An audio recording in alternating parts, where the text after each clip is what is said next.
speaking of traffic, kumbachero, matindi tong traffic daw po dyan sa may C3 papuntang Road 10 sa Nabotas. Ina-asfalto. Parang nalito ako dito sa haba nitong kwento mo na to, Ivan. Sige nga, alam niyo, asphalt, overlay. Pero hindi ba pagka may mga asphalt overlay na ganyan, dapat hating gabi yan? Alam ba, alas 10 ng gabi hanggang alas 5 ng madaling araw lang yan. Tinanghali ngayon. Oo. Alamin nga natin ang balita mula kay RH23 Edwin Duque. Come in, Edwin! Tama, Kajeri Katunying, mukhang long time yung pagpa-aspalto ng mga kawani ng DPWS yung gumagawa rito sa kaba ng C3 Road. Dahil umabot na hanggang sa bahagi ng Caloocan, C3. Yung traffic sa bago yung Road 10 sa mga oras dito. Dahil nga dito sa pag-aspalto nitong northbound, nitong City Road, na naapektuhan yung mabigat na dali ng trapiko.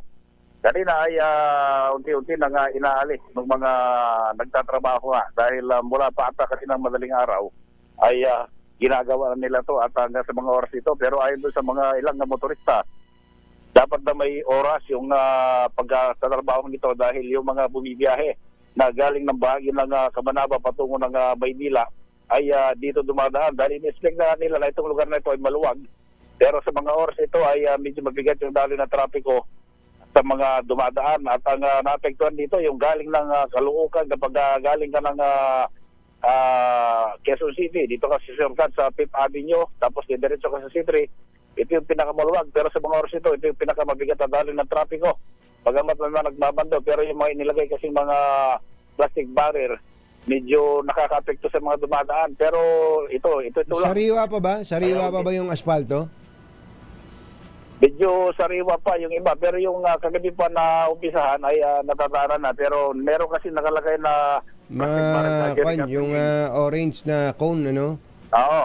Kaya na-imagine mo, may isa nga lang sasakyan na tumirik dyan grabe na traffic agad di lalo na kung ganyang kahaba yung inaspaltuhan. Oo.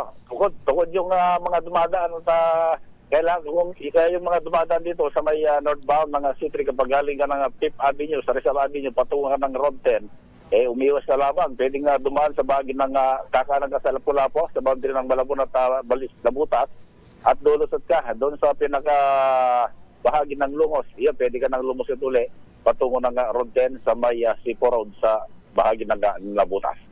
Ating traffic update mula pa rin dito sa napunta sa RH23. Edwin Duque nagulat sa Rizal, una sa Pilipinas, una sa Pilipino. Thank you, Edwin.